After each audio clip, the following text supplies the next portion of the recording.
मैंने हाल ही में अपना सीडीएल लाइसेंस लिया था और तब से मैं पूरे देश में घूम रहा था।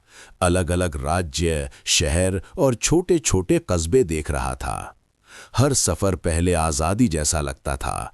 ट्रक की आवाज़, लंबी सड़कें और खुले आसमान के नीचे शांत रातें। ज्यादातर मेरे सारे लोड और अनलोड बिल्कुल ठीक चलते थे, जैसे एक रूटीन बन गया हो। मैं खतरनाक इलाकों से भी गुजरा था, जहां लोग आपको अजीब नजरों से देखते हैं, और ऐसे वीरान शहरों से भी जहां सन्नाटा बहुत भारी लगता है। लेकिन कुछ भी मुझे उतना डर नहीं लगा जितना शैडो फॉल्स मैसाचुसेट्स में लगा। जिस रात मैं वहां गया वो एक सामान्य शुक्रवार की रात थी। सब कुछ बिल्कुल ठीक लग रहा था जब तक कि सब कुछ बदल नहीं गया।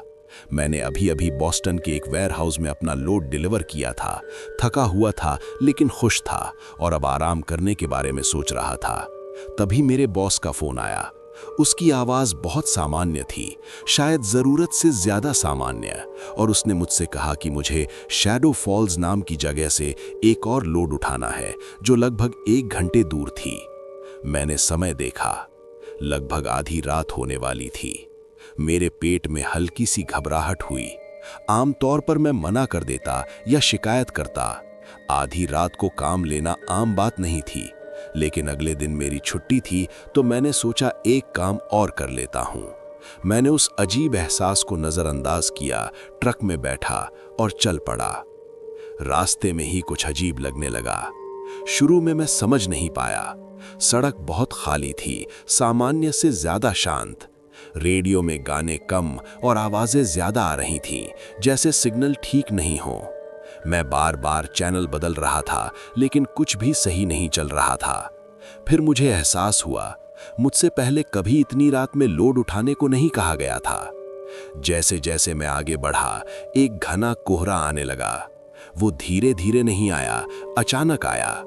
एक पल में सड़क साफ थी और अगले ही पल ऐसा लगा जैसे मैं बादल के अंदर चला गया हूं। सब कुछ गायब हो गया, पेड़, साइन बोर्ड, यहां तक कि आसमान भी। कोहरा इतना घना था कि मेरी हेडलाइट भी बेकार लग रही थी। उसकी रोशनी बस कोहरे में खो जा रही थी, जैसे कोहरा रोशनी को खा रहा हो। फिर भी मैं चलता रहा। मैं खुद को समझा रहा था कि ये कुछ नहीं है, बस मौसम है, बस एक काम है। आखिरकार मैंने सड़क के किनारे एक बड़ा साइन देखा, वेलकम टू शैडो फॉल्स। और वहीं से सब कुछ सच में गलत लगने लगा। सिर्फ अजीब नहीं, गलत, जैसे मैं किसी ऐसी जगह में आ गया हूं जहां मुझे नहीं आना चाहिए था। मैंने अपने बॉस को फोन किया और पूछा कि मुझे ठीक कहां जाना है। उसने कहा कि मुझे बोल्डन हिल नाम के इलाके में जाना है। उसकी आवाज नहीं बदली, लेकिन कुछ तो था जिससे मुझे और डर लगने लगा। जैसे जैसे मैं बोल्डन हिल में अंदर गया, शहर गायब हो गया। न स्ट्रीट लाइट, न इमारतें, न कोई इंसान। सिर्फ दोनों तरफ मीलों में फैले हुए मकई के खेत। लंबी लंबी फसलें हवा में धीरे धीरे हिलती हुई, जैसे सांस ले रही हूं।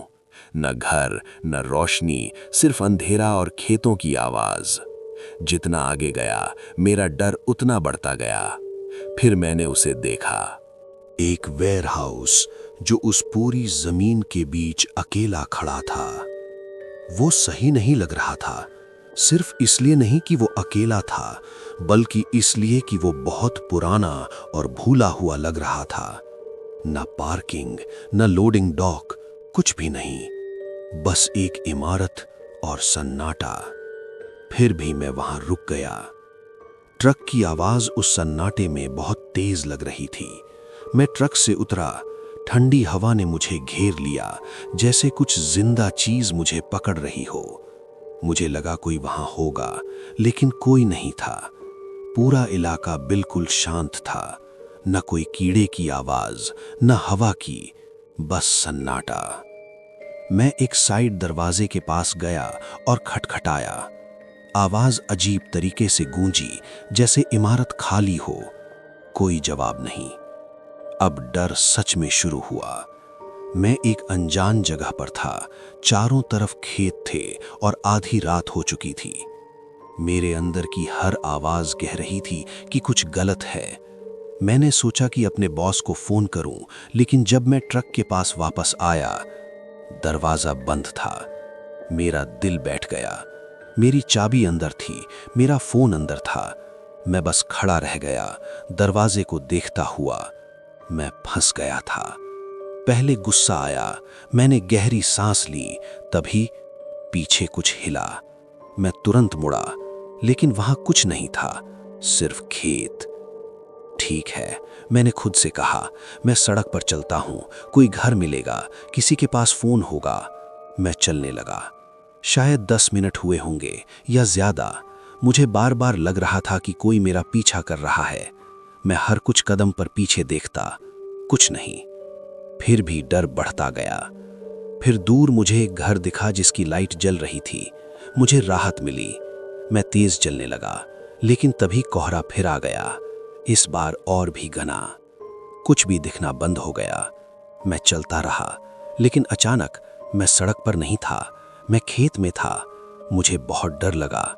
मैं रास्ता ढूंढने लगा, लेकिन हर दिशा एक जैसी लग रही थी। मैं और अंदर जा रहा था, जैसे खेत मुझे बाहर नहीं जाने देना चाहता था। तभी मैंने उसे देखा, एक पुतला, लेकिन वो सामान्य नहीं। उसका सिर कपड़े का नहीं, चमड़े जैसा लग रहा था, और उसका शरीर अजीब लग रहा था, जैसे अंदर कुछ असली हो। मैं डर गया। फिर एक और पुतला, फिर एक और, फिर कई। वो मेरे चारों तरफ घेरा बना रहे थे। धीरे धीरे वो मेरे पास आने लगे। मुझे कुछ समझ नहीं आ रहा था, और फिर मैं भागा। मैं जितनी तेज भाग सकता था भागा। पीछे से आवाजें आ रही थीं, वो भी भाग रहे थे। मैंने पीछे देखा, और काश मैं नहीं देखता। उनके मुंह खुले हुए थे, उनके शरीर अजीब चल रहे थे, और वो मेरे पास आ रहे थे। मैं रोने लगा। ये सच नहीं है, मैं बार बार बोल रहा था। मैंने मदद के लिए चिल्लाया।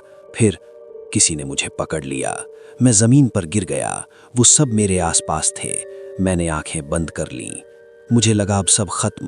तभी बैंग, तेज आवाज आई। फिर एक और गोली।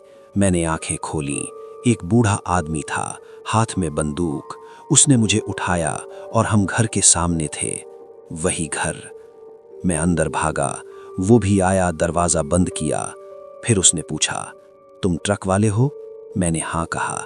उसने कहा कि मैंने तुम्हारे बॉस से कहा था सुबह भेजना। उसने नहीं सुना। मैं कुछ नहीं बोला। वो मेरे पास आया। उसने कहा कि इन खेतों में बुराई है, ये जिंदा लोगों को पकड़ती है। फिर बोला, तुम किस्मत वाले हो। मैं सुबह तक वहीं रहा। सुबह सब सामान्य लग रहा था, बहुत ज्यादा सामान्य। उसने मुझे ट्रक तक छोड़ा। हमने काम पूरा किया, और मैं वहां से चला गया। और मैं ये वादा करता हूं, मैं कभी शैडो फॉल्स वापस नहीं जाऊंगा।